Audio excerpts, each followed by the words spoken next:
नमस्कार। हिंदी भाषा व साहित्य का ज्ञान चैनल में आप सभी का एक बार फिर से स्वागत है। कल की वीडियो में हमने समास की परिभाषा व समास में प्रयोग होने वाले महत्वपूर्ण शब्द जैसे समस्त पद, समास विग्रह, पूर्व पद व उत्तर पद आदि शब्दों का अध्ययन किया और साथ ही में समास के प्रकारों का अध्ययन किया, जिसमें हमने विस्तृत रूप से अव्ययी भाव समास का अध्ययन किया। आज की इस वीडियो में हम समास के अन्य प्रकारों का विस्तृत रूप से अध्ययन करेंगे, जिनमें तत्पुरुष समास, द्विगु समास, द्वंद्व समास, कर्मधारय समास व बहुव्रीहि समास आते हैं। एक बार पुनः हम अव्ययी भाव समास का रिवीजन कर लेते हैं। कल हमने यह समास पढ़ा था। अव्ययी भाव समास वह समास होता है जिसका पूर्व पद प्रधान होता है व अंतिम पद संज्ञा या विशेषण होता है। इसकी पहचान करने का सबसे आसान तरीका है इसका पूर्व पद उपसर्ग होता है। इसका उदाहरण है यथा समय, यथा शक्ति, यथा काम, यथा नियम। समास का दूसरा प्रकार है तत्पुरुष समास। जिस समास का दूसरा पद प्रधान हो और कारक चिन्हों का लोप हो उन्हें तत्पुरुष समास कहते हैं। अव्ययी भाव समास में पूर्व पद प्रधान होता है, लेकिन तत्पुरुष समास में उत्तर पद प्रधान होता है। उत्तर पद किसी भी समासिक पद का दूसरा पद कहलाता है। तत्पुरुष समास की सबसे आसान पहचान है इस समास में समस्त पद के बीच में कारक चिन्ह छुपा हुआ होता है। जैसे राजपुत्र, राजपुत्र राजा का पुत्र का एक कारक चिन्ह है। दूसरा है राजमहल, राजा का महल, यहाँ पर भी का संबंध कारक है, यानी कारक चिन्ह जहाँ पे छुपे होते हैं वह तत्पुरुष समास कहलाता है। तत्पुरुष समास को निम्नलिखित 6 भागों में बांटा गया है। तत्पुरुष के ये 6 प्रकार कारकों के आधार पर विभक्त किए गए हैं। कर्म कारक, करण कारक, संप्रदान कारक, अपादान कारक, संबंध कारक व अधिकरण कारक। आपने पिछली कक्षाओं में कारकों का अध्ययन किया होगा और उनके चिन्हों का भी ज्ञान किया होगा। इन्हीं के आधार पर तत्पुरुष समास को भी विभक्त किया गया है। आइए इनका विस्तृत अध्ययन करते हैं। सबसे पहले है कर्म तत्पुरुष समास, जिसमें कर्म कारक की विभक्ति को का लोप हो उसे कर्म तत्पुरुष समास कहते हैं। तत्पुरुष समास को समझने से पहले हमें कारकों का ज्ञान होना अति आवश्यक है। यदि आपको कारकों का ज्ञान नहीं है तो कमेंट में लिखकर बताइएगा, ताकि एक वीडियो कारक चिन्ह पर भी बनाई जाए। कर्म कारक में हमेशा को कारक चिन्ह का लोप होता है। नीचे दिए गए उदाहरणों को ध्यानपूर्वक देखिए। जैसे है गृहागत, यानी गृह यानी घर, को आगत, यहाँ पर को शब्द का लोप है, इसलिए यह कर्म तत्पुरुष है। दूसरा उदाहरण गगनचुंबी, गगन को चूमने वाला, यहाँ पर भी को चिन्ह लुप्त है, इसलिए यह कर्म तत्पुरुष कारक है। तत्पुरुष समास का दूसरा प्रकार है करण तत्पुरुष समास। इस समास में से या के द्वारा कारक चिन्हों का लोप होता है। आइए उदाहरणों के माध्यम से जानते हैं। मन चाहा, मन से चाह, से शब्द यहाँ पे लुप्त है, इसलिए यह करण तत्पुरुष है। ठीक इसी प्रकार तुलसी कृत, तुलसी द्वारा रचित या तुलसी द्वारा कृत, द्वारा शब्द का प्रयोग करण कारक में किया जाता है और यहाँ पर द्वारा शब्द लुप्त है, इसलिए यह करण तत्पुरुष समास है। तत्पुरुष समास का तीसरा प्रकार है संप्रदान तत्पुरुष समास। संप्रदान तत्पुरुष समास में विभक्ति चिन्ह के लिए का लोप होता है।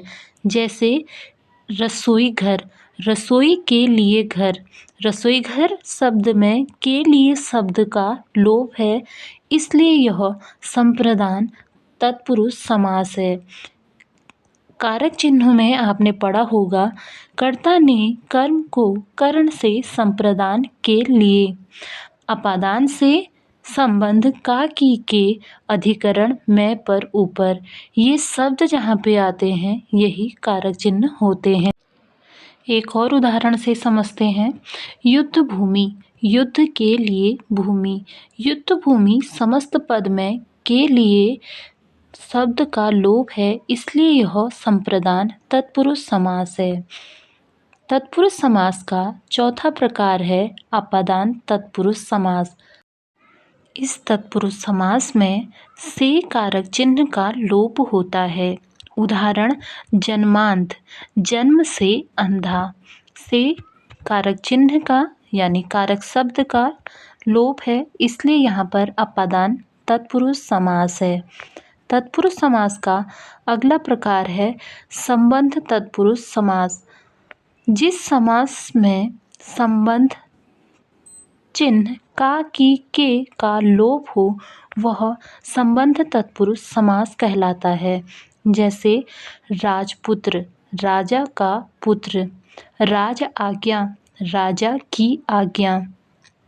यहाँ पर का की कारक चिन्ह संबंध कारक के हैं और इनका लोप होने के कारण ये संबंध तत्पुरुष समास है।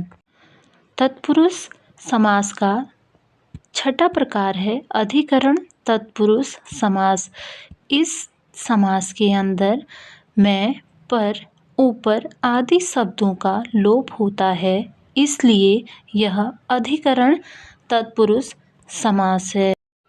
उदाहरण दिया गया है, आप पर बीती, यानी अपने आप पर बीतने वाली आप बीती। यहाँ पर कारक चिन्ह का लोप है, इसलिए यह अधिकरण तत्पुरुष समास है।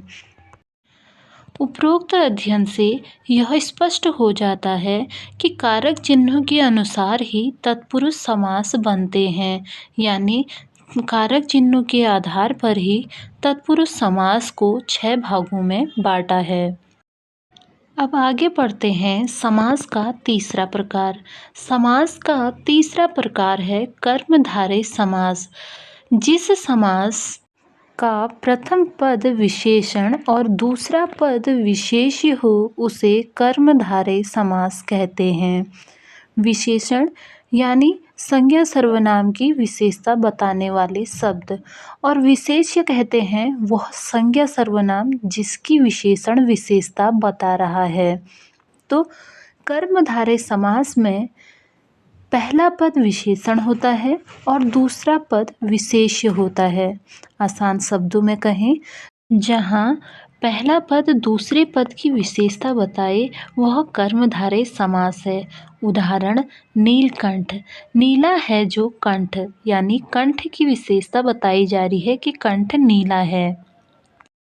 अन्य उदाहरण, महापुरुष, महान है जो पुरुष, यानी पुरुष को महान बताया गया है, उसकी विशेषता बताई गई है, इसलिए यह कर्मधारय समास है। समास का अगला प्रकार है बहुव्रीहि समास। बहुव्रीहि समास को आप योग रूढ़ शब्द भी कह सकते हैं। जिस समास का प्रथम पद व उत्तर पद प्रधान न होकर कोई अन्य पद प्रधान होता है वह बहुव्रीहि समास कहलाता है। उदाहरण के द्वारा समझते हैं बहुव्रीहि समास को। उदाहरण दिया गया है दशानन, यानी 10 हैं आनन यानी सर, जिसके 10 सर हैं वह रावण कहलाता है। यहाँ पर न 10 को प्रधानता दी गई है न आनंद सिर को प्रधानता दी गई है, बल्कि दशानन शब्द जिसके लिए प्रयोग होता है किसी अन्य पद को प्रधानता दी गई है, वो अन्य पद है रावण। अन्य उदाहरण के रूप में पीताम्बर, पीला है अंबर, जिसका अंबर यानी कपड़े, जिसके कपड़े पीले हैं वह श्री कृष्ण है। यहाँ पर ना पीला को प्रधानता दी गई है और ना ही अंबर को, बल्कि यह प्रयोग किया गया है श्री कृष्ण के लिए, इसलिए यह बहुव्रीहि समास है। जहाँ पर न पूर्व पद प्रधान है और ना ही उत्तर पद, बल्कि कोई अन्य पद ही प्रधान है, वह बहुव्रीहि समास है। समास का अगला प्रकार है द्वंद्व समास। जिस समास में पूर्व पद व उत्तर पद दोनों प्रधान होते हैं उसे द्वंद्व समास कहते हैं। पहचानने का सबसे आसान तरीका, द्वंद्व समास में जो दो पूर्व पद और उत्तर पद प्रयोग किए जाते हैं वो दोनों ही एक दूसरे के अपोजिट होते हैं, यानी एक दूसरे का विलोम होते हैं और बीच में योजक चिन्हों का भी प्रयोग किया जाता है। द्वंद्व समास को पहचानने का एक आसान तरीका है, आप द्वंद्व शब्द को देखिए। द्वंद्व में दोनों द के नीचे वो समान रूप से लगा है, यानी दोनों की प्रधानता बराबर की है, इसलिए यह द्वंद्व समास है। उदाहरण के रूप में दिन रात, दिन और रात शब्द दोनों एक दूसरे का विलोम शब्द हैं। अगला उदाहरण बेटा बेटी, बेटा और बेटी दोनों एक दूसरे का विलोम शब्द है। समास का अगला व आखिरी प्रकार है द्विगु समास। जिस समास में प्रथम पद संख्यावाचक और अंतिम पद विशेष्य होता है वह द्विगु समास कहलाता है। द्विगु समास सबसे आसान समास होता है। इसकी पहचान करना सबसे आसान होता है क्योंकि इसका पूर्व पद हमेशा संख्यावाचक होता है, जैसे पंचवटी, नवग्रह, त्रिलोक, चौराहा आदि। उम्मीद करती हूँ कि आपको समास के सभी प्रकारों का ज्ञान भलीभांति हो गया होगा। समास या हिंदी व्याकरण से संबंधित किसी भी जानकारी के लिए आप हमें कमेंट कर सकते हैं व चैनल को लाइक, शेयर, सब्सक्राइब करना ना भूलें। धन्यवाद।